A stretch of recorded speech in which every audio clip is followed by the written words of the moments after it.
Greetings, fellow travelers. Welcome to another exciting episode of the RPG Cave. This is level 123. I'm one of your hosts, the level 199 Dark Lord Ryan Turford, and I am joined, as always, by the level 199 Battle Alchemist, Dr. Garret Blaine. How's it going, Garret? I'm doing good, man. You know what? I'm going to give you a very specific weather report. Okay. Over here I like California. this. I like where this is going. The quote being is like the most outrageous storm of recent memory. And let me tell you, just to, give you some background. Yesterday, Sunday, I played Alan Wake. Remastered. I finished it, which was great. But at the same time, winds were howling, storms were going everywhere. So it just kind of felt like, kind of like fate, it's just like I kind of, got the video game to life, literally all around me. And so, yeah, that was fun. Why, at least random taken people didn't come out of the woods and try to get me. So, Nice. There you go. Nice. That's my weather report. Well, first of all, thank you for the weather report. Second of all, this is clearly just nature's way of trying to enhance the ambiance. That is, of course, Alan Wake Remastered, Garret. That's what was happening here. Yeah, no joke, man. It was so windy outside. Like I heard like trees just blown over, and like I know some of like my coworkers, like their windows rattled, and like flooding was just and power outages like all over across the California coast. It was pretty rough yesterday, but today's fine. So nice. Well, as you know, my weather, Garret, has been just like hovering between, -5 and then +5, and every interval in between, in order to just make my sinuses feel real sad. So the weather has been, very, very, weird here because it's been so normal. Like there's been no snow or anything like that. It's just been weird. Just in Canada. Yeah. I mean, Sean was talking this morning to us about like shoveling snow in his driveway and stuff like that. And I'm like, I haven't seen snow in like 2 weeks here. So wow, that's pretty interesting. Well, it also hasn't rained either. There's been no precipitation of any kind. Just nothing. We've been getting rain for the past, I would say, 60 days. Like I would say 50 out of the 60 days, it rained like sometime, just like parts of the day. So yeah. Anyways, good times. There you go. Good times. Also, Garret, of course, it's important to note. Yeah. We are, of course, having the esteemed pleasure of kicking off Chapter 2 of Carpool Gaming. We made the big announcement this morning of all 6 new team members joining Carpool Gaming, joining both Xbox Drive and PlayStation Drive. But then also we unveiled all of our new merch as well as our new artwork. In fact, if you're watching the live stream right now, we're at youtube.com/Carpool Gaming. You're seeing this beautiful Bobby art right above Garrett's head. There you go. Garrett's touching it. It's right there. There you go. We got Wizard Bobby, of course. The best part about Wizard Bobby, Garret, is first of all, Wizard Bobby, of course, level 99 Archmage, holding the sacred texts in his arms. I love that art piece, man. Like I want that on a shirt. I want to have a tattoo on my arm. Like he is the best lovable little wizard dude. He is totally cool. He's our mascot. Garret, I'm glad you said that, because you can actually, go over to carpoolgaming.com right now and get yourself like a little this little character on a shirt. This little Bobby, this wizard Bobby. I love it on the purple yeah. background. It looks very good. That it matches the podcast artwork, which is why I like this one. But you can get into variety colors. If you don't like purple, we got you covered. So carpoolgaming.com, of course, for all of your merch needs. So there you go. For $34.47 Canadian dollars. Yes. Look, conversion's hard. Okay, Garrett. Like that's really hard. Yeah. Oh man. Good God. So I love it. Anyways, Garrett, of course, we should probably get into the show proper. So, folks at home, if you want to support the show, there's a number of amazing ways you can. Number one, if you're watching the live stream right now, over youtube.com/carpoolgaming, or if you're watching the video on demand later, don't forget to hit that like button, slightly tap that subscribe button, and let us know in the comments below what you think about RPG difficulty. Do you like hard role-playing games? Do you like the easy role-playing games? We'd love to hear from you. Also, if you're listening on audio feeds, don't forget to rate us if you're listening on Apple Podcasts or Spotify, or just hitting that subscribe button is good enough to get us noticed, including Garrett. I don't know if you knew this, but we went through this morning because people were wondering how many countries the shows are listened to. Our Cave is listened to in 82 countries around the world. That's a lot of countries. Xbox Drive, because the Xbox Drive, I think, was like 86. But man, 4 countries short.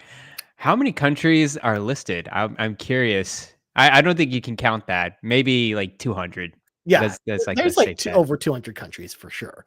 Yeah, but, it's really, really cool. Of course, huge thank you to all of our audio subscribers. Also, if you want to go the extra mile and you want to head on over to our Patreon, patreon.com/carpoolgaming. Of course, you get a cornucopia of content, including the giant podcast feed for the entire Carpool Gaming cinematic universe. So we want to say thank you to our newest patrons, Josh Coltier, who joined at the exclusive tier free trial, Laura for upgrading to the exclusive tier, and Casey for joining that gold member tier.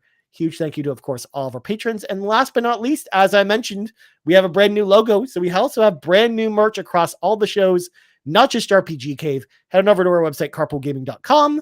And grab that new merch there with all those cool new logos that we got, because all of it's really, really cool. So check on that over there.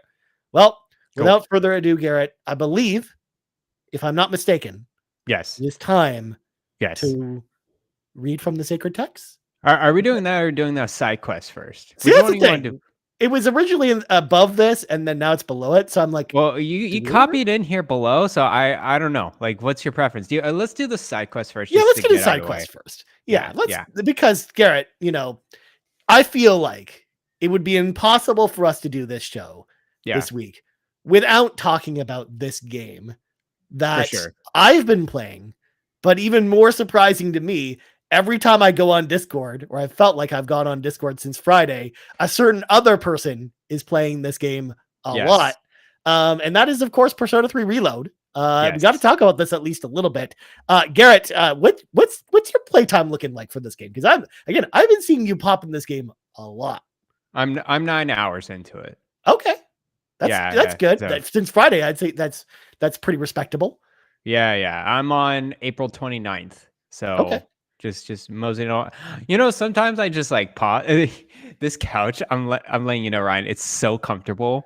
Okay. Sometimes it would just be 11 p.m. or midnight, and I'm just drop dead, like falling asleep for 30 minutes, and I wake up and just like a sudden freeze, and I'm just like, oh wow, I was playing a video game, and I just turn off and go to bed. So sometimes that happens, but other than that, I've been really digging Persona 3 Reload, man. It's it has its own vibe for sure. Separate from Persona 4 and 5. It's very I think more down to earth. I think a little bit more straightforward. It's less, I wouldn't say it's less stylish. I would say it's just less popping. You know what I mean? Like Persona 4 and 5 has that like outrageous, like in your face, in your screen, we're kicking, we're action, we're doing stuff.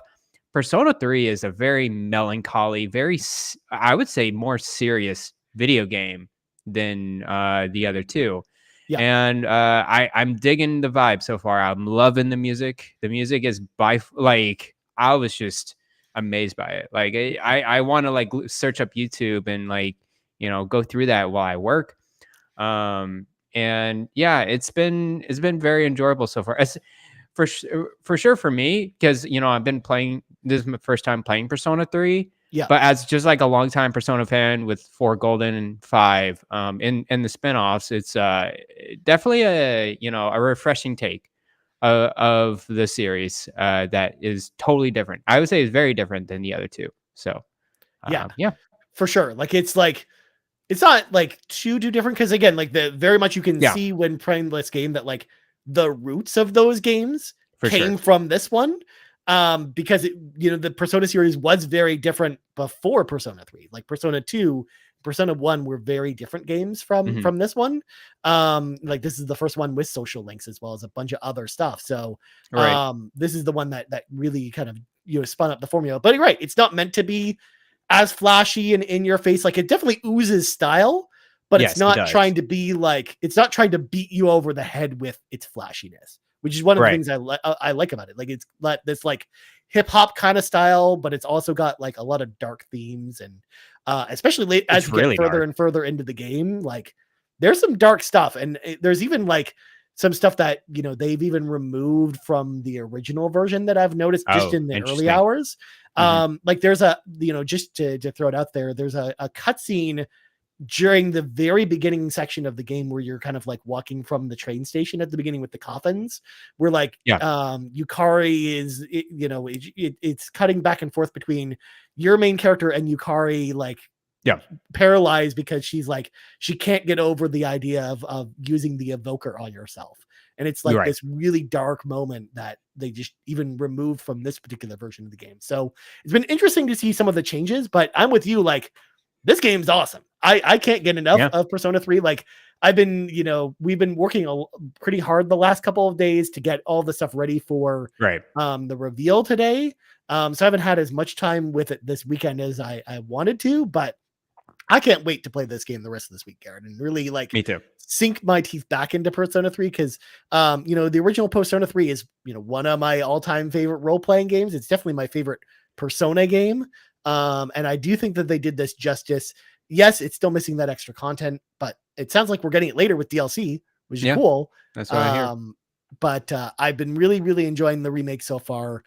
And I can't wait for us to talk about it more in the coming weeks. Cause like, for sure, I feel like we're definitely going to keep playing this one. And we'll probably update it like every couple weeks or whatever, where our progress is with it. I think this is going to be the first time I'm going to try out, like a 100% walkthrough. Okay. Because I've always wanted to do that type of thing for the other Persona games. I just haven't gotten around to it. And also at the same time, there are, for me, like that, my play style and the way I go, I know there's a 100% right answer. And I want that 100% right answer. I don't want to keep wondering if I did a certain other thing in a certain time and it was like, oh, well, that's actually inefficient or wrong. I'm not saying it's wrong. You're going to still beat the game. You're still going to be fine. It's just like, you did not max out the social links. You did not search up every single persona. You did not, you know, that type of thing. So I just want to, you know, really flesh it out with this game and see what it has to offer. So I'll go through. I know like PowerPix has a guide for it. PowerPix, I'm following that one. Yeah, like that guide seems really comprehensive and seems like the type of guide you'd want to follow for 100% run of this game. Yes, but, definitely. For sure. And whereas I'm not using it this time around because I've done that. I've done like the 100% kind of run for Persona 3 before with FES. So like, this time around, I'm just playing however I want to play. And if I make mistakes, it's fine. Like as long as the main thing is I want to go for the platinum. But beyond that, that's it. That's all I really care about is going for the platinum at this point. That's definitely the only 100% I really care about right now with this game. But, question for you: would you rather have Golden or 1 and 2 remakes after this? 100% 1 and 2 remakes, because cool. I mean, I feel like the reason for that answer, Garret, is because Golden is already on current platforms and it's the best version of Persona 4, or at least, you know, we talked about it last week. You know, it's debatable. And I feel like if they remade Persona 4, Garret, they would just redo the original version of Persona 4 like they did with this. So Whereas Persona 1 and 2, just as we talked about last week, like we just don't have ways of playing Persona 1 and 2 other than pulling out your Vita or your PS3 at this point. Cool. So cool. It's lost in the ether. Yeah, like I am that very much that game preservation person, Garrett, where I'm like, I will always choose the games that are inaccessible first before going with the games that are accessible in a good way. And I think Persona 3, I wasn't angry about it in that way either, for that same reason, where we only had the portable version, which was lacking a lot of features that from the console version. So that's why I feel like Reload makes sense that they went with this one. But I really hope if they do go and do another remake, I really hope it's 1 or 2. But I also just want to see what Persona 6 finally looks like one day, Garrett. There's also that. Can I say that too? Yeah, I think your best bet is Japan release, not next year, but in 2 years. Right. This because it hasn't even been announced yet, so it's gonna be still a little bit. Also, just the last thing about Persona, and we can go on the next topic. Junpei, I hate him. What? He's the worst. He's the worst out of the 3 annoying, buddy companions. Ryuji and was it Yosuke? Is that the Yosuke. Persona 4? Yosuke, yeah. Junpei's by far the worst. I hate him. Like I legit, I not hate him. He's so annoying. And compared to Ryuji and Yosuke. But anyways, that's I mean, yeah, like, so you're playing with the English voice actors or Japanese? English. Okay, same here. Because like I'm used to Junpei being the way he is because I'm used to his original voice actor, and it's not the original voice actor. All the voice actors are different this time around. But like this voice actor for him does actually a better job with that character in such a fun way. Like he actually feels like a fun character now, whereas I didn't really love him his kind of like original iteration, but I kind of like him in this. Like I feel like he's just bringing the fun in a lot of ways. Of course, though, he's someone that in my party I very quickly swap out for someone else. But for the time that you're stuck with him in kind of like the first section of the game. Oh my gosh, he says perfecto. And, perfecto. No, perfecto. Like he rolls the tongue, and I'm like, shut up. Like and then he does a bunch of baseball puns, Garrett. Because that's his thing. Because he loves baseball. Oh yeah, nice job, Junpei. I'm like, what are you doing? You're talking yourself into third person. I'm about to punch you in the face. Anyways, I mean, don't you actually? And you keep talking about the Junpei person, but don't you mean Stupe? Is that? Oh, that's a good nickname. Yeah, that is a good name. Yeah, I like it. Yeah. Okay. But cool. Persona 3 Reload. highly recommended from us, of course. That game's awesome. So there you go. Great. But now, Game Pass. Of course, power of Game Pass, Garrett. In fact, also this kind of teases up for later this year with Metaphor, which is also coming. Yeah, which is exciting. That's true. All right, Garrett. Sacred text time. Let's do it. Sacred text. Let's do it. Okay. I pitched this to Ryan a couple weeks back. I want to talk about it more in depth, and of course, we can, talk about it in the context of RPGs, but we could bleed into other genres in other games because I'm sure the other podcasts are not going to talk about this in depth. So we just go all out, really. Difficulty in RPGs in general. I know developers are really thinking in their head, what is the right balance, with their game? They, go through that dev cycle. They try to figure out what's the right balance. And then they, do playtest after playtest after playtest. Okay, this is the right way. This is the wrong way. This is the normal amount. This is too much. This is too little. There's a lot to think about, when you're a game developer. And of course, for us as the end user, it's a whole other spectrum as well. You got the users that don't really play RPGs as much or not really familiar with their certain genre. It's going to be much harder for them compared to people that are fans of a genre, and get really into it. So I just want to take a step back and just say to you, Ryan, and to myself, what makes an RPG difficult? How does it make it tedious? How does it make it hard? And there's kind of a few angles we can go about this, but the first off I want to, go into is just like really gameplay. Because I think that's kind of the most basic structure of difficulty is the gameplay, and we could just take it out however you want. But for you, Ryan, when you get into an RPG and you look at the mechanics, what is difficult for you versus what's not?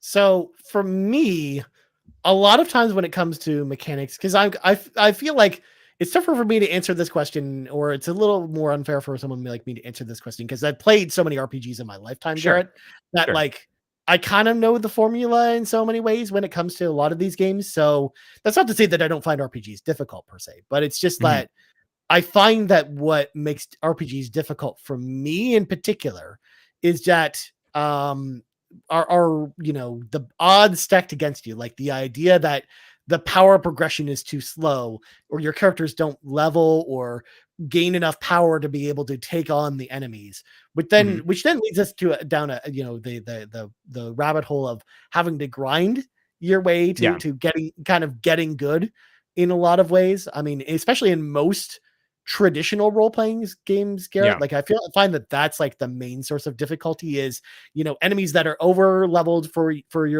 the content, that then, do like one hit attacks on you that instantly kill you, or have absurdly high health pools or things like that. Like when an RPG maker, like the company itself, doesn't balance the stats or the enemies like correctly, is where I think the difficulty comes with a lot of RPGs. Of course, obviously you've got games like, Soulsborne games, which I know we're going to get to in a little bit, but like, and they're kind of difficult on purpose, but like, they're not as difficult as you think. They're really difficult until you learn the mechanics of the game by just playing through the game. And then you kind of level up as the character. And then you start to do better in the combat scenarios, the game gets much easier. So, pretty awesome. So I think, in the terms of traditional role-playing games, or I would say, you could boil it down to turn-based RPGs. The fact that it can be difficult is, the odds kind of stack against you. There's limited options. You kind of like just die, right then and there. And you have to start all over, like the beginning of the level. I think, I think the developer has to keep in mind, especially this day and age, is like, okay, what is a good kind of like penalty, when you kind of lose yourself. And at the same time, how can you make it challenging yet like flexible for the user as well? So I definitely, with pacing and everything, I always try to grind a lot before I like go to the next boss or the next like level in terms of a turn-based game. And I generally like a more simpler turn-based game. I like it to be a little less hardcore or whatever. But then again, I do play the Shin Megami Tensei games, and oh boy, those are notoriously difficult. That is literally the opposite of what you just described with like simple turn-based gameplay. So, well, I think with the latest one, Shin Megami Tensei 5, I think it goes back to just accessibility in terms of saving. It's like I just save like crazy. There's no autosave feature in that game at all.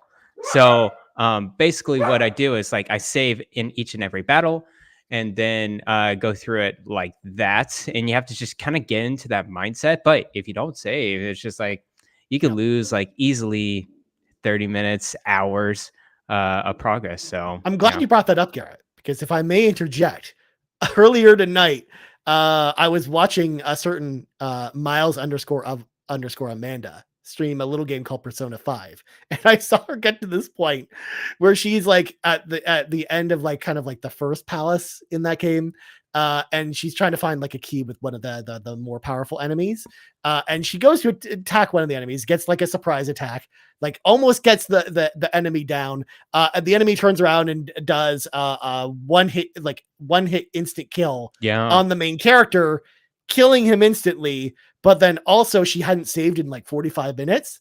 So it was like literally lost like 45 minutes on stream. It was kind of and that's not even like a difficulty issue. It's more like that just happened, and it's just a penalty right then and there that you have to go all the way back. And it kind of sucks. It happens sometimes with those games. So I want to, bring in Ribo. I think that's Ribo, right? In the nose. It is Ribo. Oh, okay. Sounds good.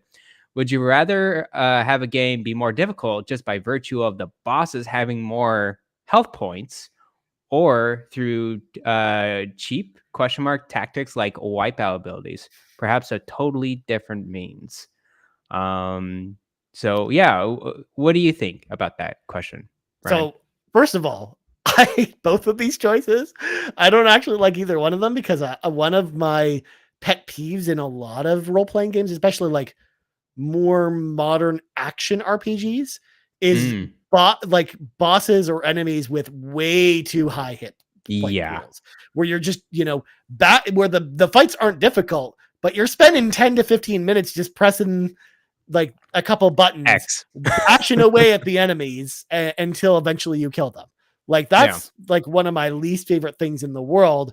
Especially because like that's actually like a thing I've noticed with a lot of modern games. Like Uncharted is a good example. Whereas like if you crank up the difficulty in Uncharted to its highest difficulty level, all the enemy placements are exactly the same. They have all the exact same weapons. The weapons do exactly the same amount of damage, but all the enemies have double the health. Oh, that's the difficulty. And then I'm just like, I hate that because it feels like you're just wasting your time. And on the other hand, I don't love cheap tactics either, like wipeout abilities, because of the fact that, as we talked about, I feel like the penalty for a lot of those, just is too steep a lot of times, or they can just feel frustrating, where no matter what you do, sometimes you just get the insta kill against you and you have to start over. Even if it's just starting the battle over again, it's still annoying. Yeah, I just remember playing, oh man, was it?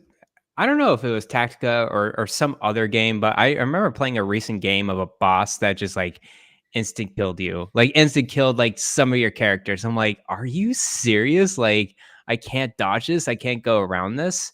It can be pretty aggravating when it's like kind of an instant kill. And then, as you said, health points is another thing. I remember playing Xenoblade Chronicles 3. The final boss took forever. That boss just took forever.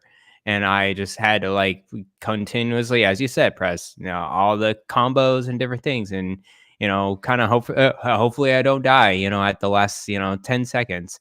Yeah, because God forbid sometimes you get the deadly combination of the enemies that have the ton of hit points, but then they either have an enrage mechanic where you don't kill it quick enough and they instantly kill you, or they just happen to have an instant kill attack in their rotation, and if you somehow don't dodge it in time, you instantly die and have to start over. Because I talked about it a lot when Final Fantasy VII Remake had first come out, because like that's something that game does a lot, where it has bosses with giant health pools, and sometimes they do have like the very hard hitting or instant kill abilities, and you're just like, well, I guess I spent 5 minutes bashing this button for nothing. I guess I might as well do it over again. So that's one of the things I don't love with difficulty in some role-playing games.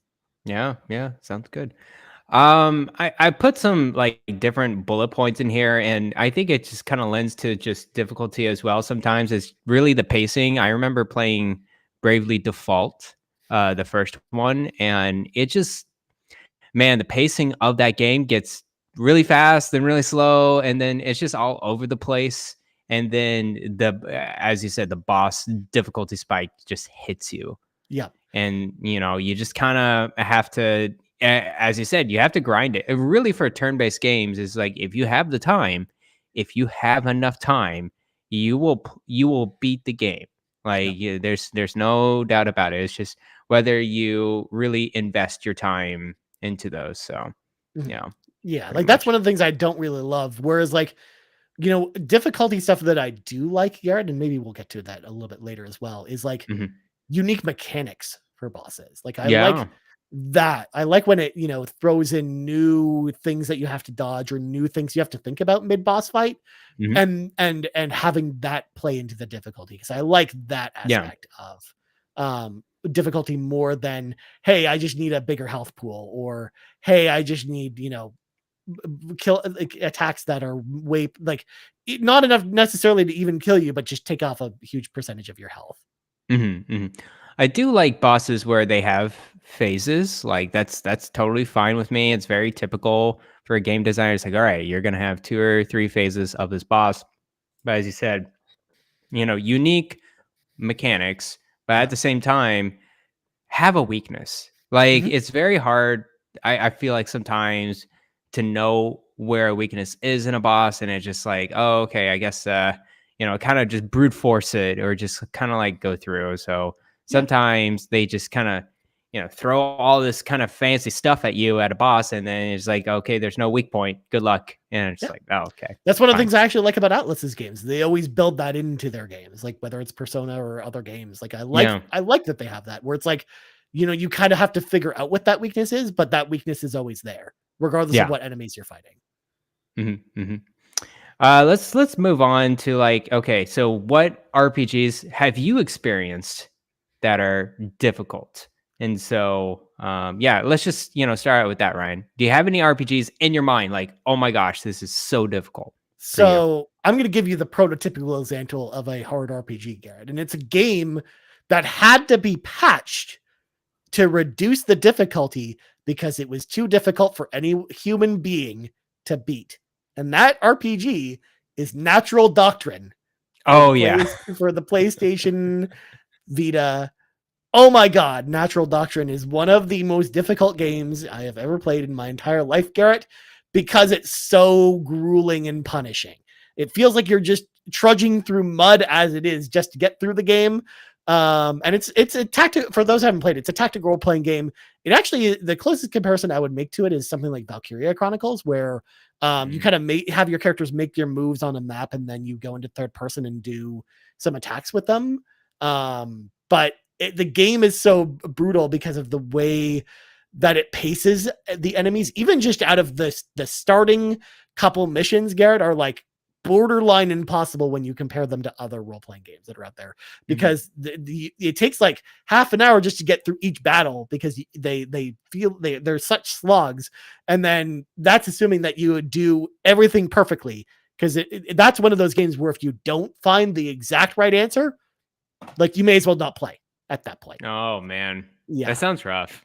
Yeah. That's a tough game. Now that's a game as well, Garrett, that actually like found a cult following in a way like that I wasn't aware of until a couple of years ago, where like people were picking up, because I guess it got released on other platforms. Like I think it got released on PC. It did. Yeah. And like people started to actually play it again and go back to it. And like people, like it got like a huge cult following behind it because of how difficult it is. But that's like the prototypical difficult RPG is to me is Natural Doctrine. It's easily one of the hardest games I've ever played in my entire life. Not just RPGs, but one of the hardest games I've ever played. But wow.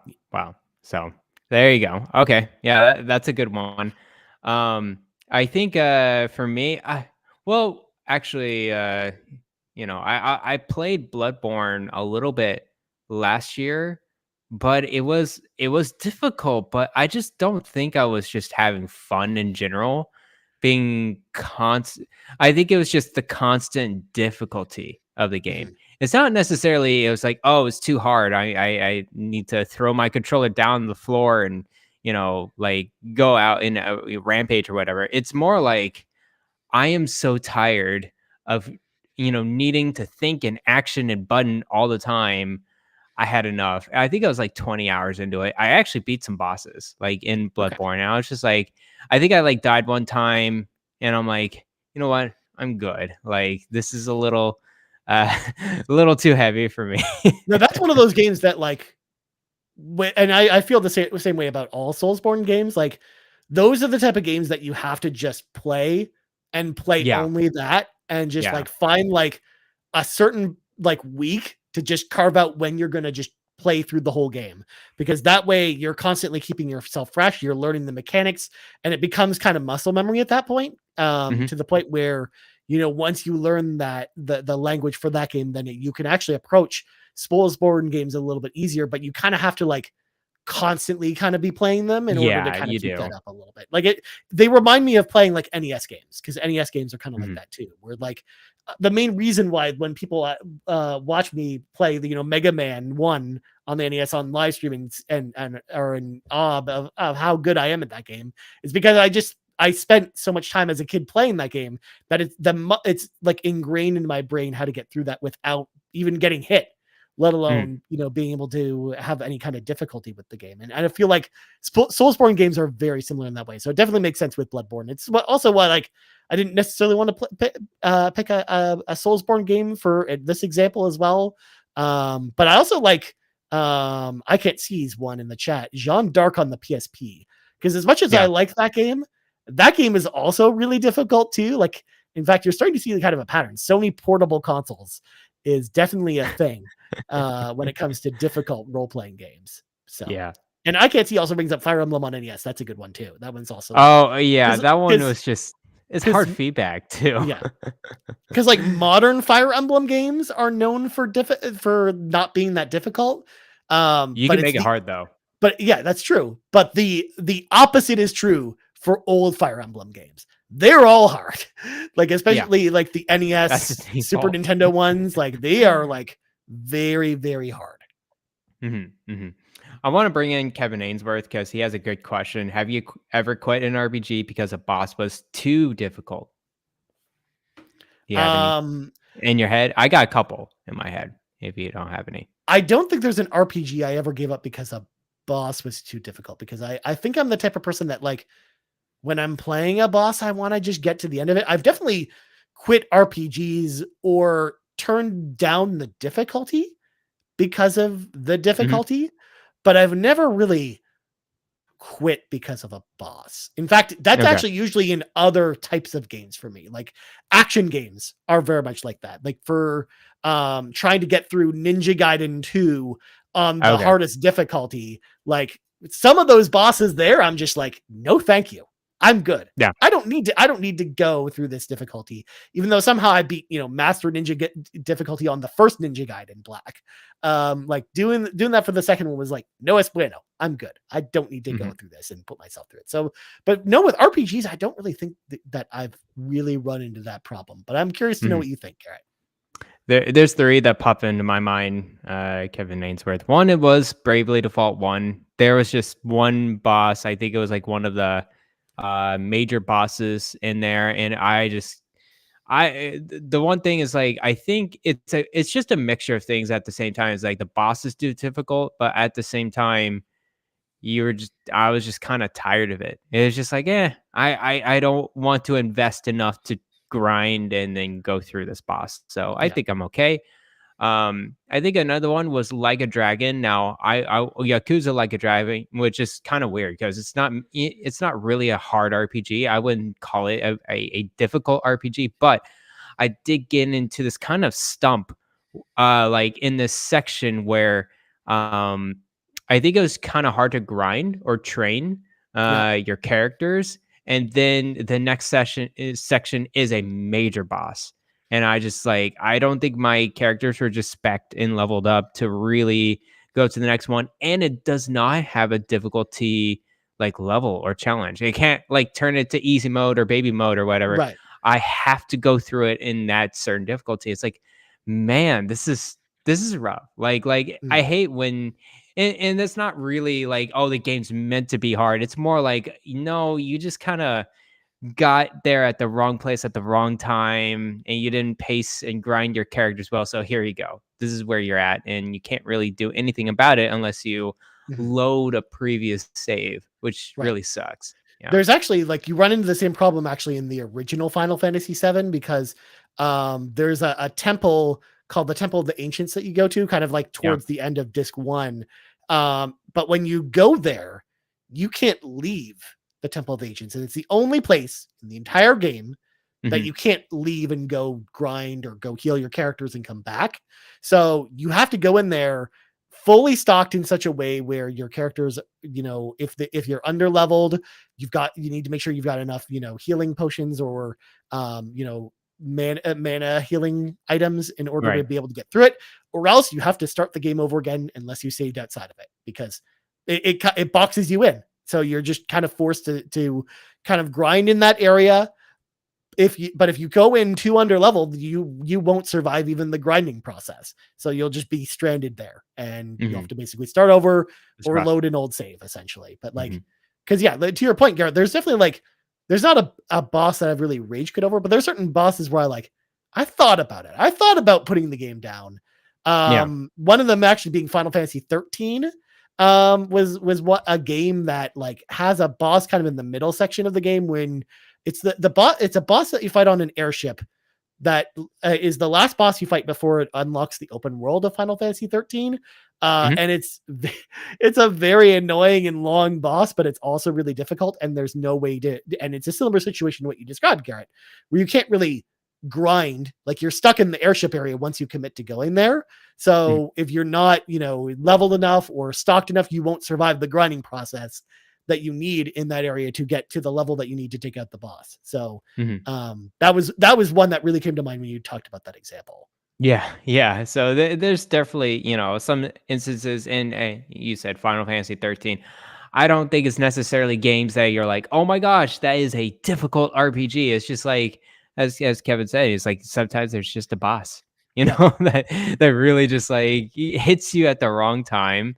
And I noticed with like older RPGs, like Shining Force, for example, I could totally tell, like if you have something off, like just like you did not do grinding or progression in a certain way, it could be very difficult for you because there's really no grinding in Shining Force, to be honest with you. Well, there isn't in the first one. That's something that they actually implemented for the second game. That is something that they like brought into the series for the future. But you're right. In the first game, there isn't any grinding in that game.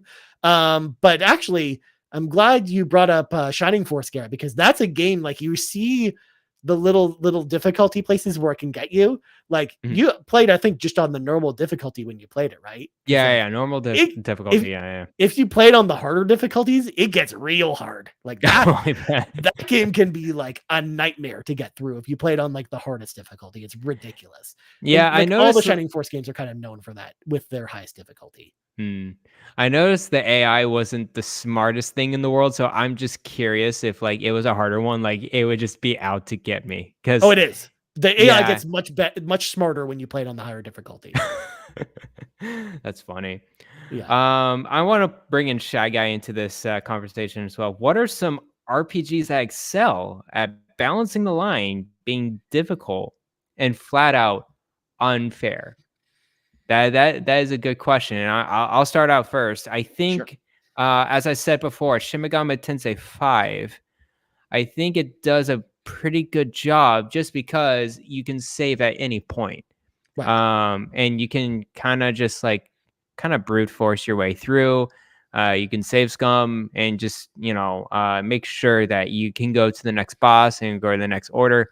I got to the point with that game where I beat the secret boss and I was completely over leveled with the final boss.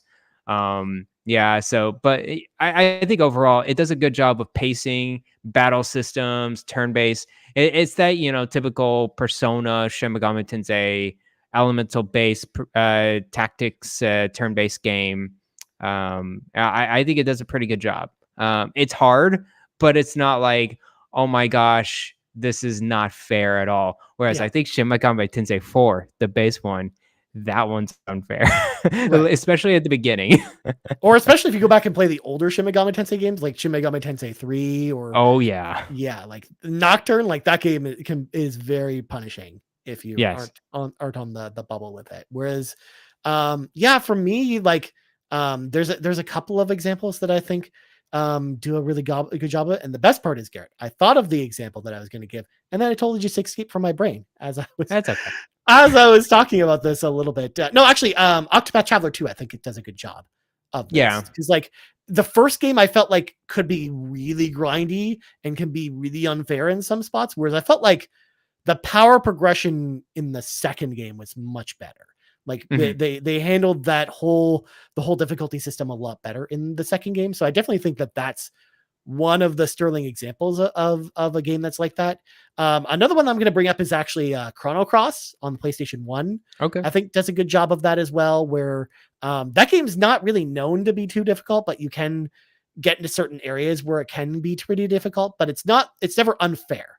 Like it's difficult, but it's a fair level of difficulty. So that's kind of how I feel about Chrono Cross as well. There's a couple other Final Fantasy examples I think kind of sneak in here as well. Like Final Fantasy 8 is one of those games where I feel like it's difficult at times, but it's never unfair or anything like that. So also I'm giving a shout out to Awesome Dave for finally mentioning Final Fantasy VIII on the show for literally anything. Nice. So we went on one end of the spectrum, difficult RPGs. Let's go to the other side and just are there any kind of RPGs that you're like, it's casual, laid back, but also just like not mindless in any way, but just fun for you, Ryan?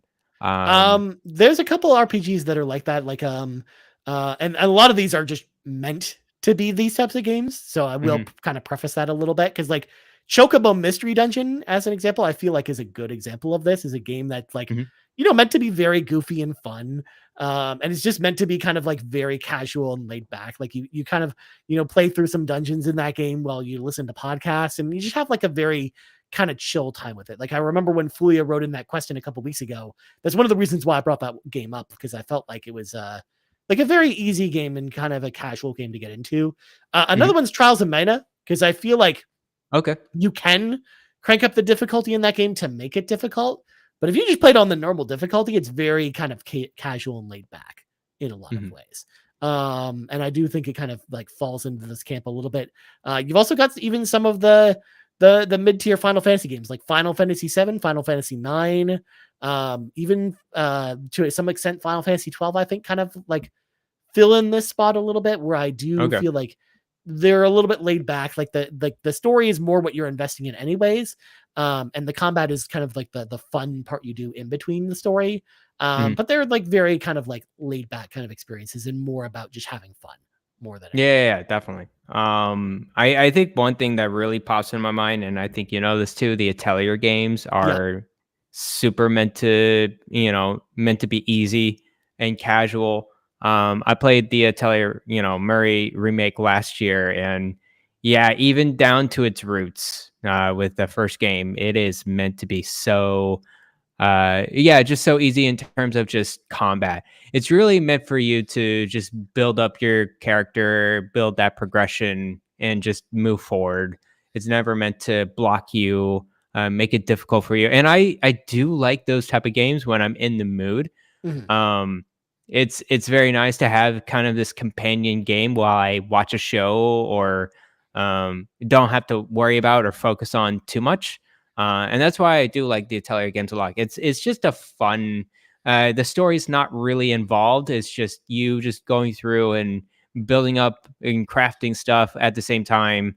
Getting into combat. I think another like big like genre of RPGs is like these farming simulator RPGs. They're not meant to be super hard. They're meant to be casual. They're meant for you to like kind of just grow up your whatever, it's a farm or just what like jobs or classes or talk to villagers or whatever. It's meant to be casual.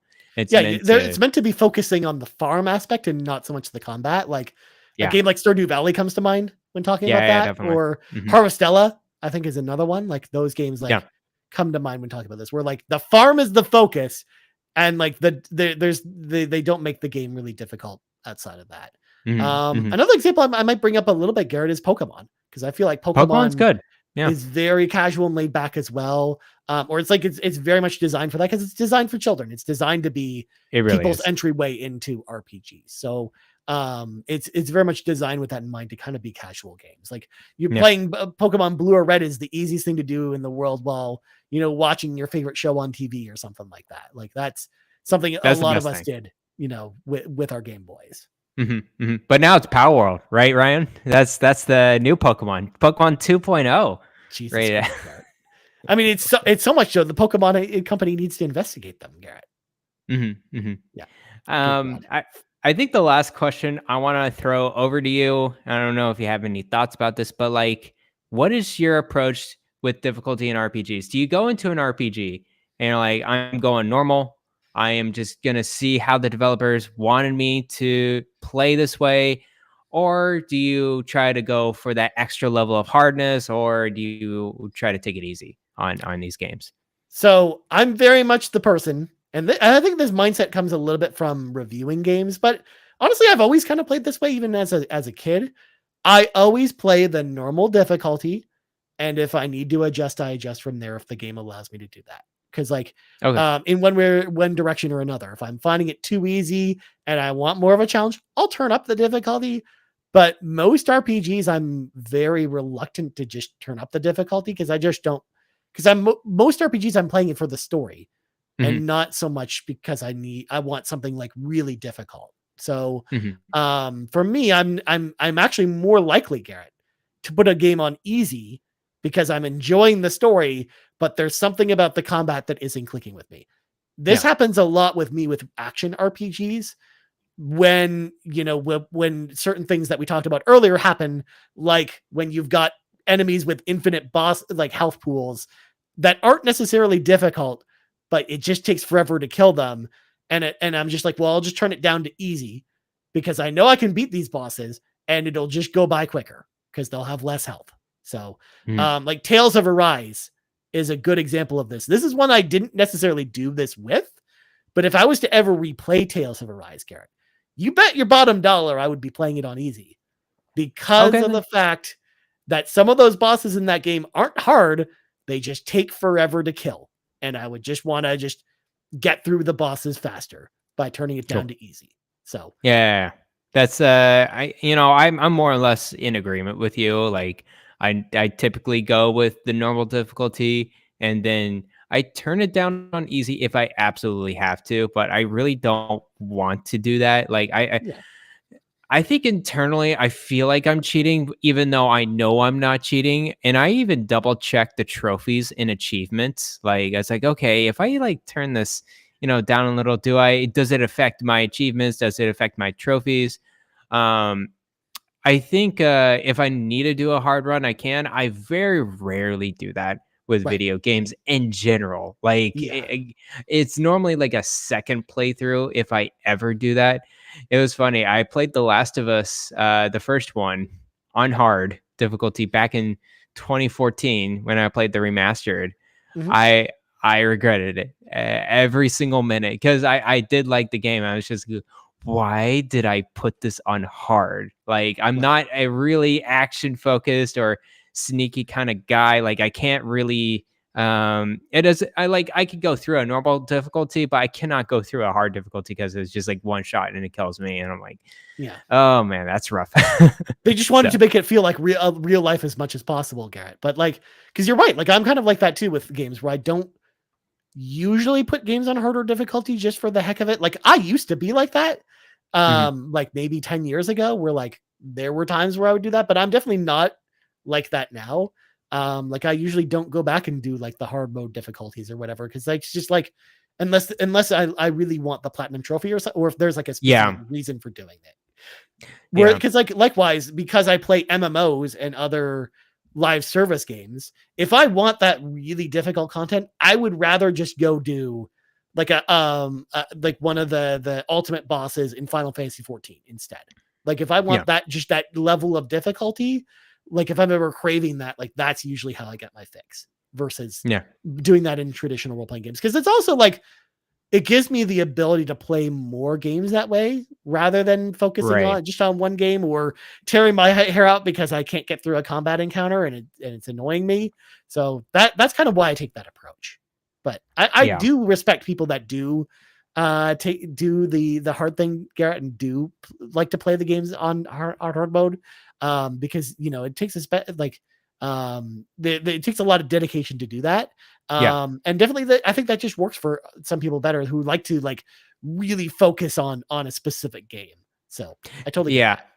I think it's funny because I see a lot of streamers too. Like they play a game for the first time and they literally put in their title description, the hardest difficulty. Like I'm doing 100% playthrough this hardest difficulty, and so I think they just get a I wouldn't say thrill, but like they do get an edge for gaming, like being like pretty good at games, and they get more viewerships like that or whatever.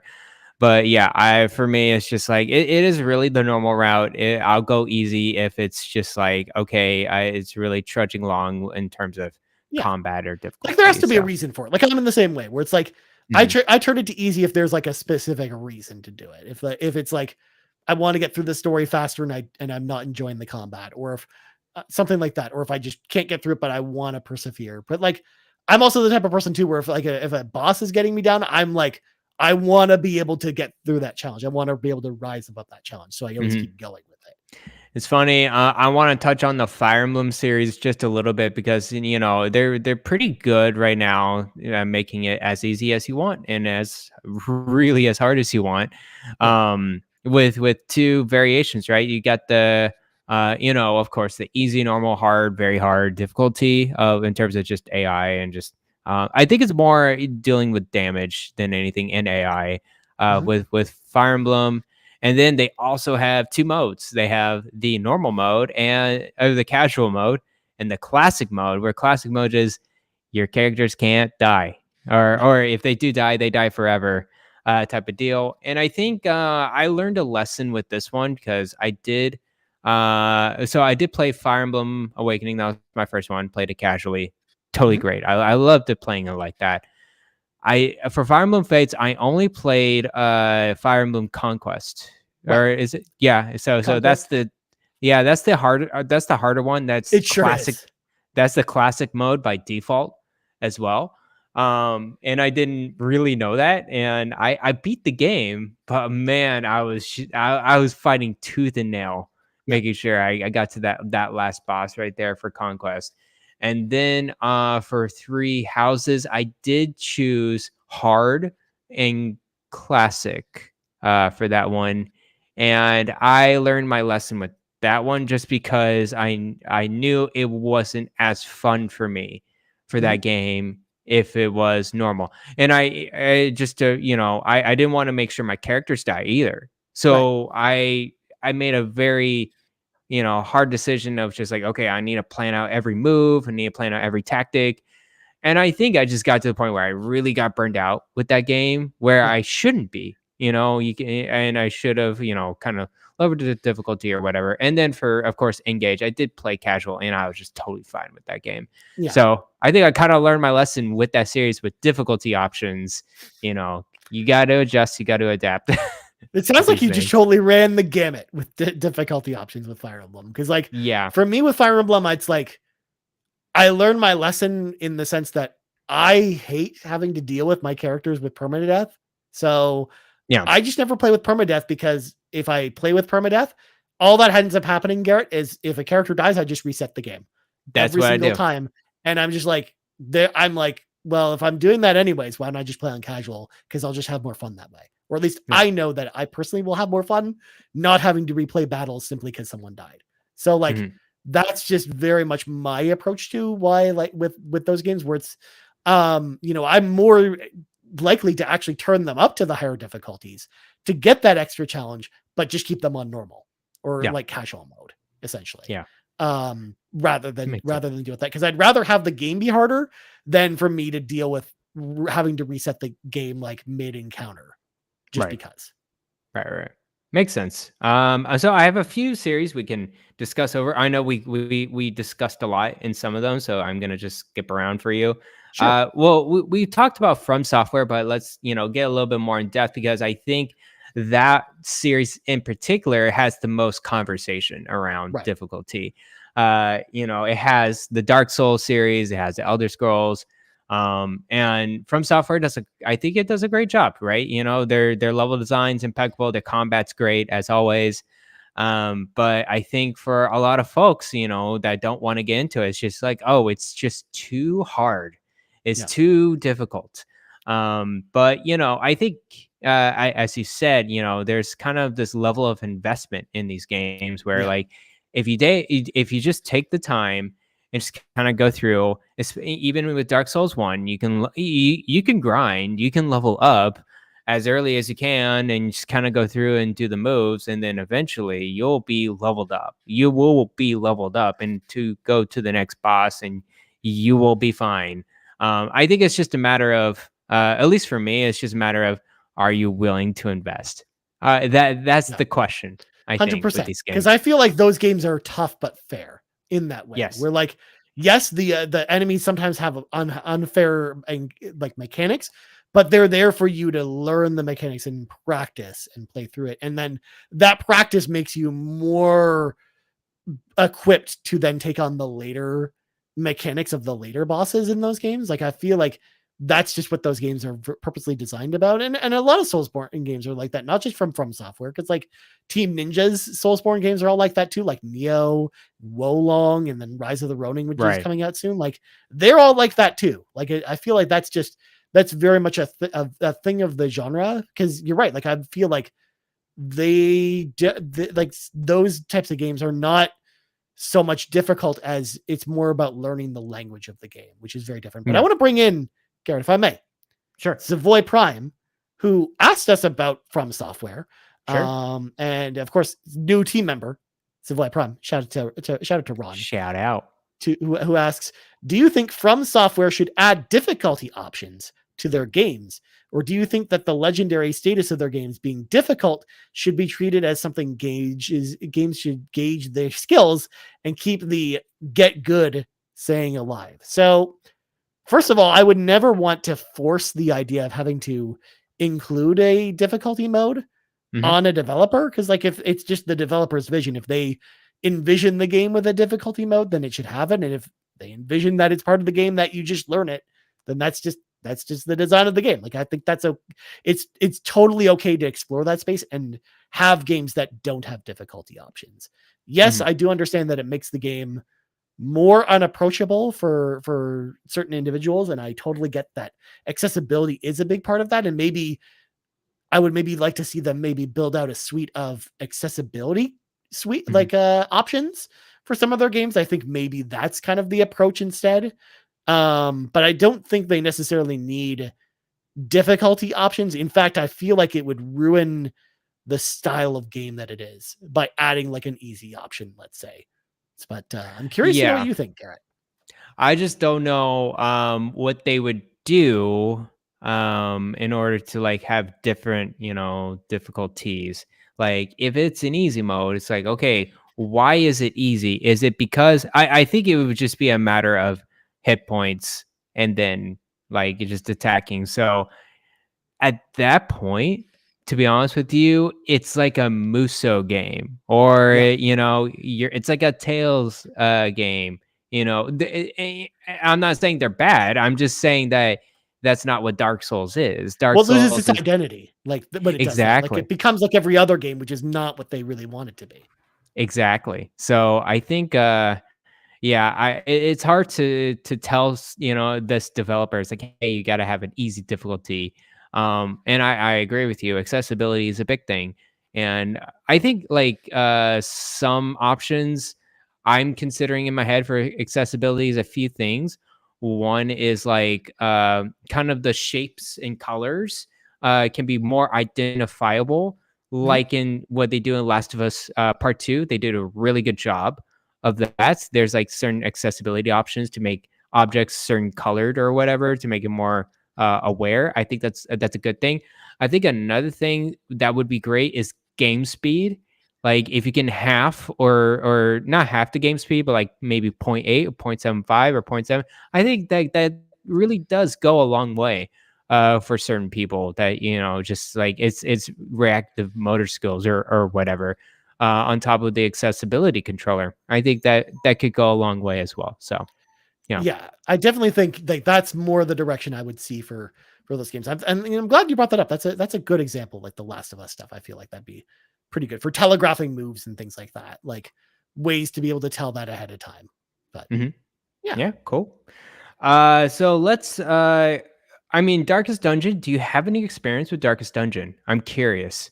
Yeah, Darkest Dungeon is very much to me kind of a grind fest where it is about just, like getting every inch that you can possibly get. Like it's a game that's difficult because the power progression is so against you and so against your party in a lot of ways, where your characters become fatigued very easily, or they have like they need to go like relieve stress and things like that, so you can't really invest as much time into grinding sessions. And I feel like that's where the difficulty of that game comes from, is just it's weighted against the player in a lot of ways. Yeah, it's always an uphill battle. So for people who don't know, Darkest Dungeon, there's two of them now. The second one recently came out.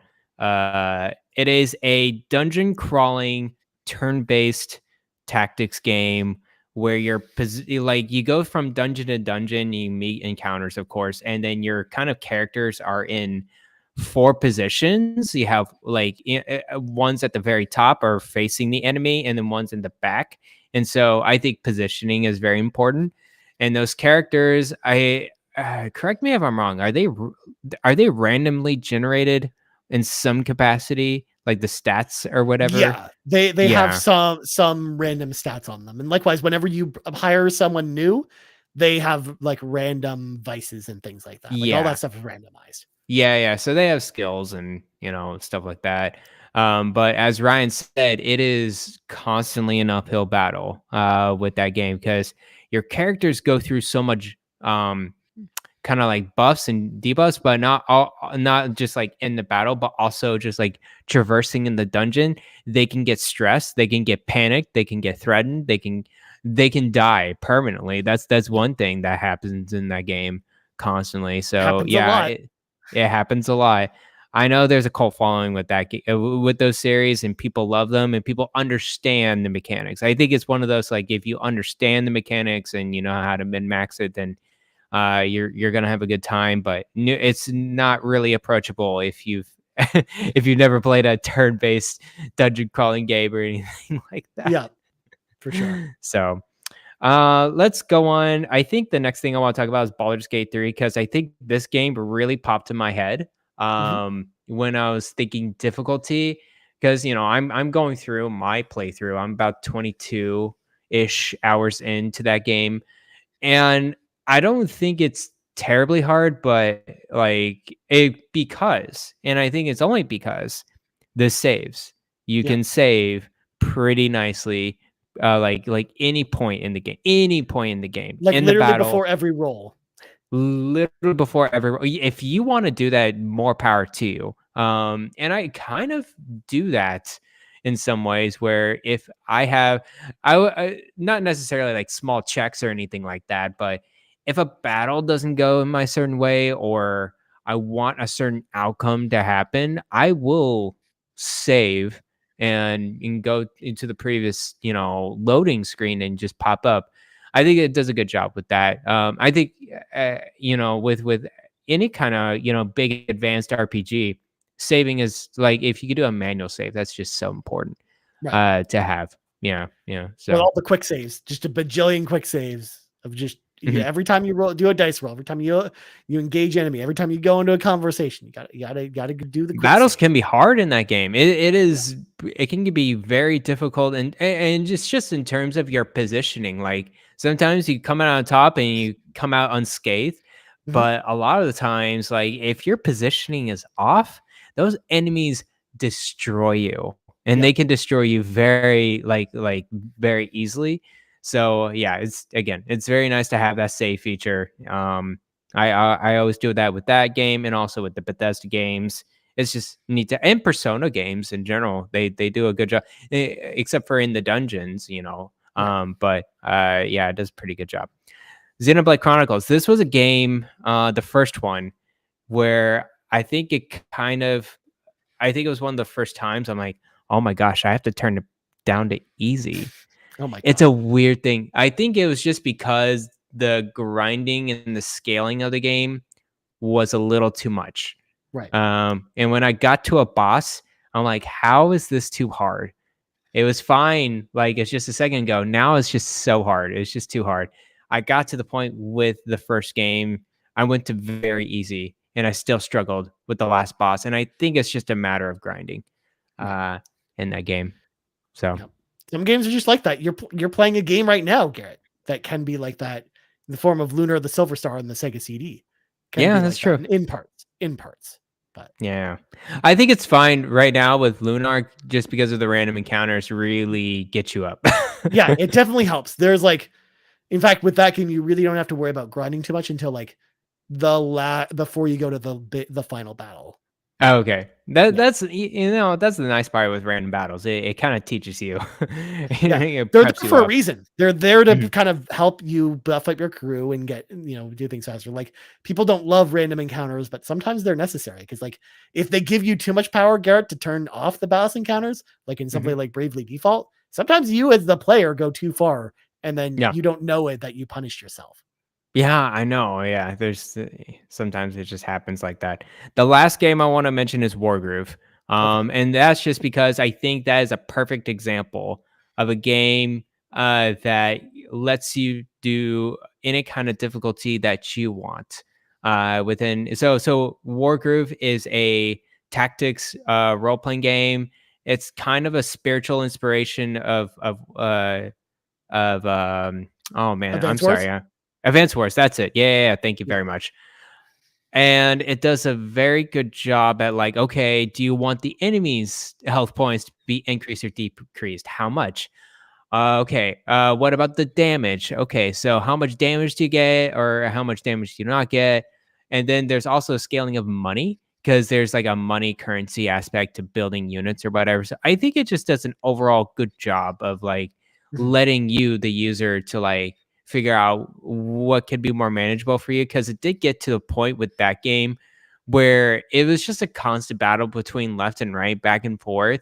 And so I would just make it, I would make a unit and they would make a unit. And it's just like, Yeah. okay, we're at this stalemate. It's going on for like a couple hours. Let's like, change the difficulty. Oh, let's just put the health points to half and just kind of, make sure meander this battle all the way through. Anyways, I think that's why I just put Wargroove in there as a good Nice. example. Nice. Lastly, bosses. Antiques writes, would you rather have incredibly difficult boss fights in your RPGs with checkpoints between each phase, or a considerably longer fight that is a bit easier to get through in one shot? Any memorable fights that you wish had one format over the other? Yeah. So, a good question, I think. 100%. Yeah, I think so. Hmm. Like, in fact, this is one of the things that I've actually seen evolve in MMOs over the years, Garrett. And this is one of the things Yeah. that I've loved to see, is that a lot of popular MMOs, like when the bosses have like a big fate, like in fact, like in Final Fantasy 14, there's a boss that you fight called the Warrior of Light, and he has like this. It's a big epic battle, and you basically kill him the first time, but then there's like a cutscene that plays and other stuff happens, and after that cutscene, the game automatically checkpoints there, and then if anytime the party wipes from there, you start from that point. And then you go and fight the boss again, but he has completely different mechanics, and becomes a little bit more difficult. And I really like that. I like Hmm. when games do that, which is why, like, to Antix's question, I would actually prefer incredibly hard boss fights with interesting mechanics that have checkpoints between each phase, rather Yes. than one considerably really long fight that's a bit easier. Because as I talked about before, like, that's one of my big pet peeves, is like easy bosses that take too long to kill, despite the fact that they're easy. Like, Hmm. just wailing away at the some of the bosses in Final Fantasy VII Remake. I'm just like, I don't know if I ever want to go back to your game again because of that. So, yeah, like that's why, like, I prefer that type of thing, because I like the difference in mechanics, and also having a checkpoint there, I think, is really helpful, because it really just helps you learn the mechanics in a really good way. So Hmm. that would be my pick. What about you, Garrett? I think, yeah, I do like checkpoints within bosses, especially when it's like a considerably long boss. I don't like this. Oh, it's one shot all the way through. Man, I think there's been like more than a dozen instances where I gone down to like 10% health or Right. 5% health on a boss, and they kill me, and I Yeah. have to restart like from the very beginning. It's just like, oh my gosh, I have to go through this whole thing once. I think that's the one thing that's in my head. I hate losing Yeah. progress. And I think that's why I'm not really prone to like Dark Souls games or even roguelike games too much. But I definitely like checkpoints. Oh yeah, so there's this one game. It's not an RPG though, and I think it's one of Sean's favorite games of all Oh, time, and that's Fury. It does an incredible job because it's just a boss rush battle. And it's an action game. And it is a very good job of deliberately putting you into phases in each of the bosses and each of the checkpoints. And it makes you understand each phase specifically. And there is a way to do it. And there's a way to dodge it. There's a way to go about it. It does a pretty good job of teaching you the ropes with that game. So I had to shout that one out. So Garrett, I have to give the final shout out, of course, to the GOAT, the grand game for all MMOs, Final Fantasy XI. There's a boss fight in Final Fantasy XI, Garrett. I don't know if you knew this. With a full party, it takes 18 hours straight to defeat the boss because it has so many hit points. And if all your characters die, you have to start at the beginning because there's no checkpoints.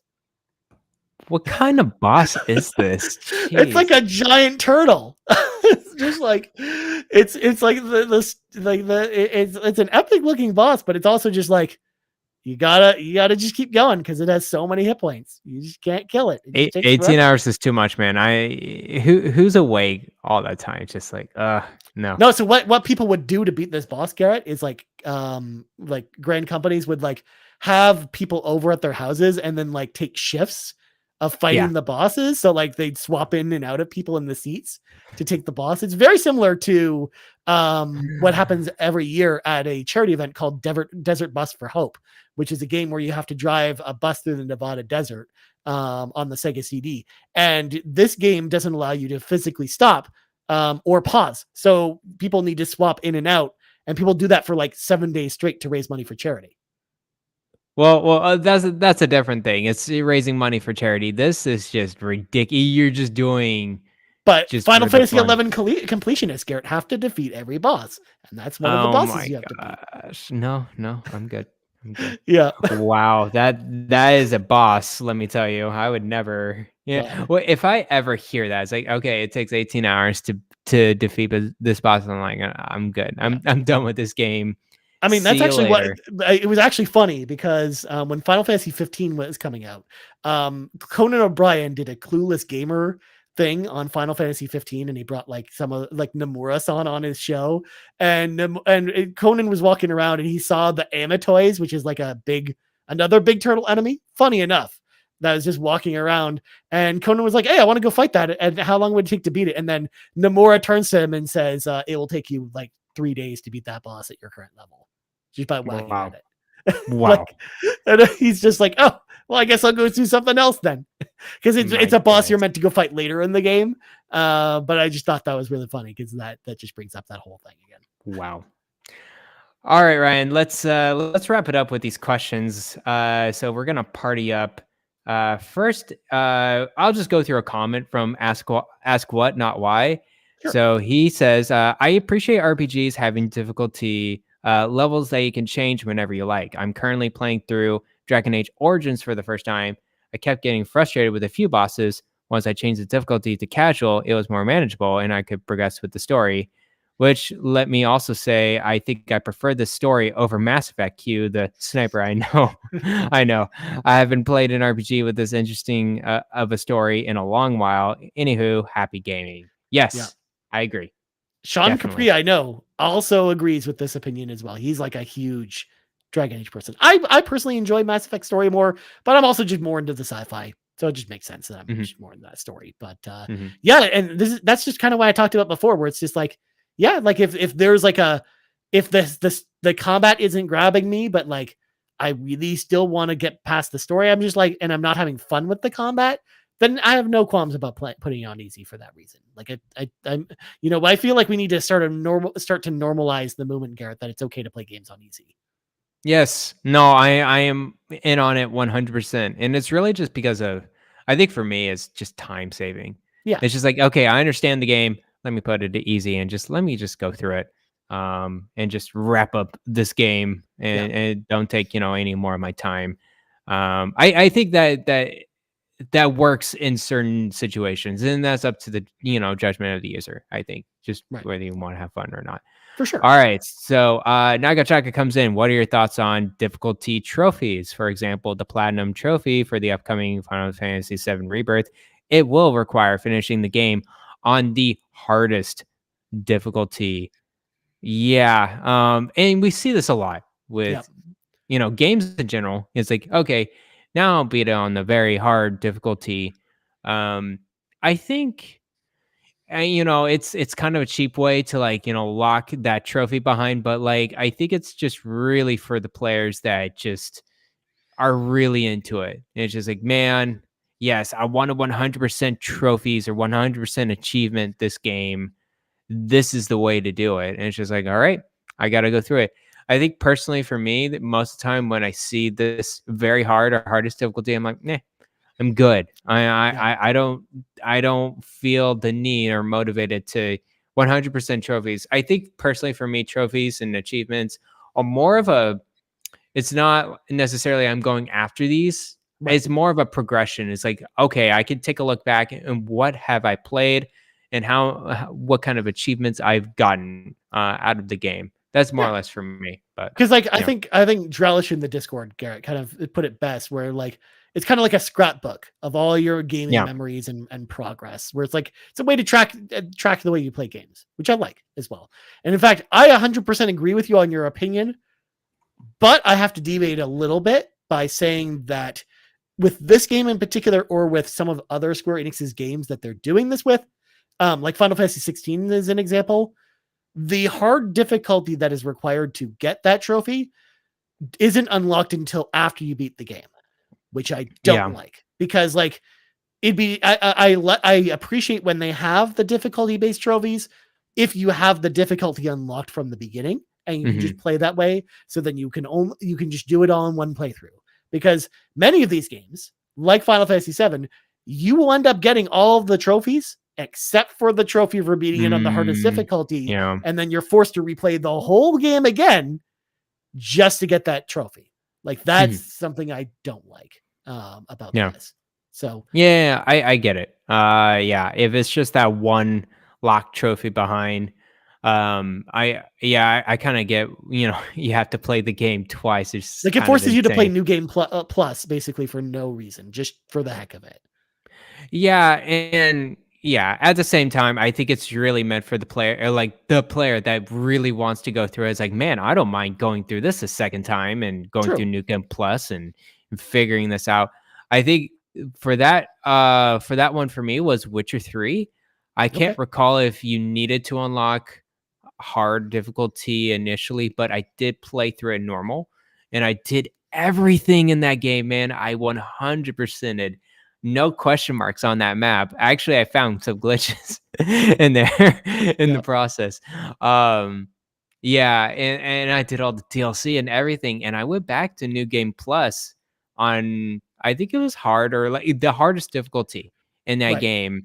And it was so much easier for me in New Game Plus. I was actually kind of surprised how easy this hard difficulty is. And I think it's just a matter of scaling. It's just, I know how to play the game. I think that's another thing. And then also just like I'm buffed up. Like I have my potions, I have my weapons, I have, I'm pretty good. And I know these characters are harder than what was the initial game, but now it's like, I like this.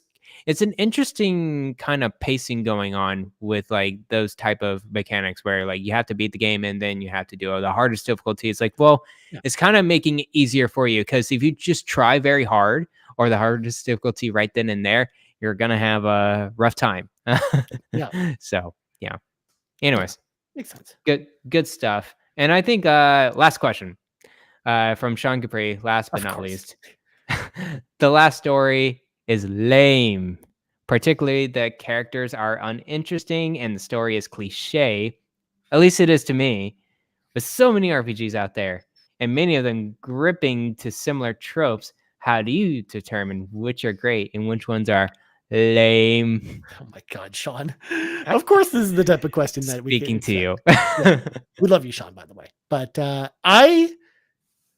answer for me is just play the games and find out, more than anything. Like I can watch RPG YouTubers or other people talk about games all dang day, but I'm the type of person that just likes to form my own opinion when it comes to this stuff, to the point where I purposely sometimes will pick up games that don't review well just so I can try them and see for myself, because sometimes I end up liking those games a lot more than other people. Like Forspoken, I talked about last year, was one of those games. Or even now I'm just eyeing Suicide Squad, Garrett. I'm eyeing Suicide Squad Killed the Justice League. I'm like, maybe I might actually have some fun with that game. So that's not to say I play, only bad games on purpose, but it's also just like knowing that, like, for me, the way I kind of figure out the gems from the lame games is to just try them myself and just go all in and see if it's something I enjoy and see if it's a game that's great or not. I mean, we can definitely again, you and I have been playing RPGs for long enough, Garrett, that generally I feel like we have a pretty good sense from a trailer if a game is going to be good or not. But like the trailers don't always tell the whole story. Like a game like Grand Blue Fantasy Relink is one that comes to mind for me, where it's like the trailers look amazing for that game, but when I started playing like the demo for that game and seeing the infinite health pools on the enemies, I'm like, I became instantly less interested in that game, and that became more in the lame camp for me. So it's interesting because Grand Blue Fantasy is like becoming the stronger presence JRPG between the three that recently released on Steam. I it's kind of just an oddity what Steam charts pulls out, because first is this and then also Power. And I'm just like, maybe I'm just not. No, but also like you have to remember, Garrett, and this is something we don't always keep in mind with Grand Blue. Grand Blue as a franchise is a very popular mobile franchise that a lot of people like. So there's an attachment to that IP already and to the characters that are in the game that there maybe isn't with Persona or with Like a Dragon at this point. Yes, those games obviously have like characters that people love, but not in the sense that Grand Blue has with a lot of like younger players or people who grew up with mobile games. So got it. Cool. I would just throw that out there as a thing. So, I kind of just went over Sean Capri. I went over to the Last Story IGN review, and I was just kind of reading through it, compares it to Xenoblade Chronicles, not as JRPG Revolution as that game. It sits alongside A Lost Odyssey. That's what the reviewer said. So it gave it an 8.5. So it definitely has high praise. Based off of that type of mentality, I wouldn't read the full review. That's just me, because I don't unless I'm really getting interested in a game, whether it buy or not, then I really get into looking at all the types of reviews out there and rating it. But just like based on like, hey, do I want to play this game or not? If it's sounding like this, I would be into it. Maybe I would watch a couple trailers just to see if I'm really into it or not. I think you and me, as you said, we have an understanding from the trailers, especially for me. I think in general, I know Tales, like Tales series. I understand the game. I understand the mechanics. I think it's fun, but it's also surface level for me. It's not meant to be a very heavy game. It's not meant to be like it can be emotional. I'm not saying it can't be, but it is an anime, and it's just like it is what it is. It's button mashy, at least for me. I don't like too many button mashy games, so I think they're very similar to like fighting game combos with that game. Like that's very similar to playing a fighting game, which is one of the reasons I like Tales, because I like fighting games. Yeah, exactly. So for me, it's like, oh, okay, yeah, that's kind of lame for me, but like, I understand other people, it would have a good time. But we all agree, and as everyone, we all agree that Trails games are lame. Whoa. Let's get them out there. Let's ban them. All was right with the world when Matt, of course, he was a Trails fan. He left. Everything was fine. And now Savoy Prime got in here, the biggest Trails fan of all time. Now part of the PlayStation. It's just, I can't take any more of this, Ryan.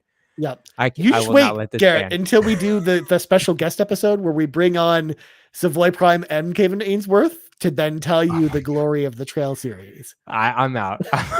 I'm out of that episode. I am banned. I will not listen to it. Jeez, that is a whole other series. I don't know. I don't know if I can get into it. But yeah, I normally just kind of read reviews and trailers if I don't play the game. initially. So yeah, for sure.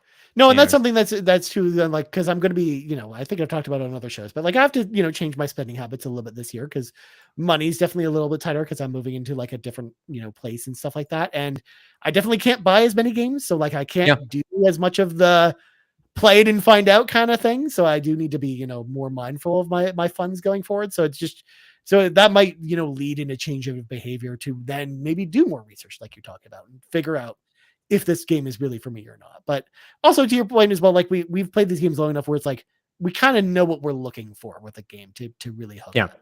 Like Unicorn Overlord, it has a dumb name, but like I can already tell. Good. But looking at the trailers, each one that they released for it, I'm like, that game is very much a Ryan Turford game, and I can't wait. Like, I already know that game is going to be good. It's like when you see like a really good smash burger on the grill, Garrett, that's like cooked to perfection. And I'm like, you just know by looking at it that you just know it. Amazing. Yeah. Okay. Yeah, that's interesting. Man, I do want Unicorn Overlord, but I think it's also just timing for me. It's just like I know I'm not gonna have time if I get it day one. So why get it day one? Right. I want Dragon's Dogma 2 like in my hands. I just want to play that game so much. But it works out perfectly for us because you'll be on Dragon's Dogma 2 and I'll be on Unicorn Overlord, and that'll be great. So it'll be great because like I'm like, do I even pick up? Man. I'm like, do I even pick up Final Fantasy VII Rebirth day one? Because Unicorn Overlord comes out a week later. So that's insane, isn't it? Because dude, RPGs within the first 3 months, too much. Yeah. Because you got Rise of the Ronin too. It's just too much. Yeah. Well, we're gonna find out tomorrow because we got the demo for Final Fantasy VII Rebirth coming tomorrow. So it's like I feel like that's gonna give a good indication of like, do I really need to play that game right away? Mm-hmm. So I think it's a blessing for me that I'm not a Final Fantasy VII person right now. It's just not and also Yakuza. I could have been a Like a Dragon type of person. It's just I think that one stomp for me just really halted my gameplay. And I really do want to go back because it's just zany and crazy. And Infinite Wealth looks so good too. And their views are looking incredible. No, and you've got Banishers Ghost of New Eden coming out soon, and it's just there's a lot of games this month. It's a lot of role playing games coming up. So it's tough. It's tough out there for a role playing game, and that's assuming you're not into other games too, like the Tomb Raider games or Helldivers or like anything else that's coming out too. Like there's a lot. There's a lot of games. Banishers is coming out soon. That's what I can't see as well. It looks good. Have you seen that? Every time I see a new trailer for that game, I'm like, that game looks better. It looks dope. I see it. Yeah. So that's the one where I'm like, I think I'm gonna wait. Like that's the one I know for sure I'm waiting on is Banishers. It is a wait and see. It's also interesting, from Dannohh making these action RPGs with Vampire and now this. It's a different vibe for sure compared to the simulated Life is Strange type of games that they make as well. And on top of that, Garrett, don't forget about the indie darling of this month, Skull and Bones from Ubisoft. Still in the high seas for our time. And also the look that you gave me when I said that, it instantly just come together and you're just like, anyways, just get me out of here, Chewy. Well, the thing is with Skull and Bones, I was initially hyped for this game when it first got announced because I do like the Assassin's Creed Black Flag ship combat. And I know what this game is. It's literally that game. It's just Assassin's Creed Black Flag refined ship combat, which is cool. I think that's super dope. It's been too long. And they've done too many things. And so I just want that thing to come out and I want people to review it so I can just watch the review video, see is it worth it in any capacity. So anyways. I mean, Fulia brings up a good point in the chat. Wait, Ryan, I thought you said you don't like pirates. That was literally what I was about to say. I hate pirates. So this game's definitely that's a thing for you. that is definitely a thing for me. I do not like pirates and I don't care about Skull and Bones. But I had to bring it up because I'm just like, that's the game everyone forgets is coming out in like 10 days. So that's true. Which is just funny to think about. But it's finally coming from Ubisoft. Was it Malaysia? That's right. Wow. Wow. The best part is, Garrett, like we're doing the podcast. Foam Stars launched, of course, so Foam Stars came out before Skull and Bones did. So yeah. And it's a PlayStation Plus game, so it is PlayStation Plus. I'm gonna claim it after the show, I think. Yeah, me too. I'll check it out. Anyways, Garrett. It's an hour and a half in. We should probably wrap up the show. Yeah. So we're talking about Foam I think we Stars did a pretty good job of discussing difficulty, right? I think so too. First of all, Garrett, thank you so much for putting tonight's show together. Sure. This was very much like Garrett's pitch, so I wanted Garrett to take on the show this week. Heck yeah. And yeah, huge thank you, of course, to Garrett, and of course everyone else for hanging out for this extra long show to kick off Carpool Gaming Chapter 2. Of course, the Nintendo Drive will be back tomorrow night, so of course make sure to come back for that. And then also, if you like Final Fantasy VII Remake, we might be doing a little something on the old Twitch channel tomorrow night, 10:30 p.m. Eastern Standard Time. Myself, Nagachaka, Savoy Prime, we will be there watching the State of Play, the Final Fantasy VII State of Play. We might even play a little bit of the game afterwards. So freaking nerds. Even Savoy Prime, who hates Final Fantasy VII Rebirth, Garrett, will be there. So wow, that's dedication right there. Yeah, let me tell you, it's gonna be great. It looks great. These games look great. I just I need to play. As you said, I need to play the OG. So I'm like, okay, I agree to that. 100%. You should play the OG one first because otherwise the story to Savoy to Ron's point makes literally no sense if you don't. So there you go. Okay. But anyways, Garrett, plugs go. You can follow me at the good old Twitter /X at Bland Explosion. And then you can also find me on Discord. I'm in the RPG cave. I'm kind of, ghost around, definitely in the PC gaming route in the Xbox. This broadcast is powered by the good old Steam Deck. I just had it, sponsored by. No, I'm just kidding. We're not sponsored. No, please. But yeah, that's pretty much it. Call us, Steam, anytime you want to. Call it Bell. Let's go. Yeah. As for me, you can find me on the old Twitter at Ryan Turfer. You can also find us on Twitter or X or whatever you want to call it over at Carpool Gaming. Right here. Are you from Texas now? My Texas accent just comes out sometime. In fact, the good old Twitter. Garrett, because I lived in Texas as a child. Yes, you did. The Texas accent is still there. In fact, if I drink it all, it really comes out. The Southern accent comes. I love it. I love it so much. I say y'all enough all the time as it is. Yeah, man, you just sound like my grandmother. I love it. Also, of course, you can find us on YouTube, youtube.com/Carpool Gaming, and of course, podcast services around the globe. So for Garrett Bland, I'm Ryan Turford. This has been the 123rd level of the RPG Cave, and we're out. Bye-bye.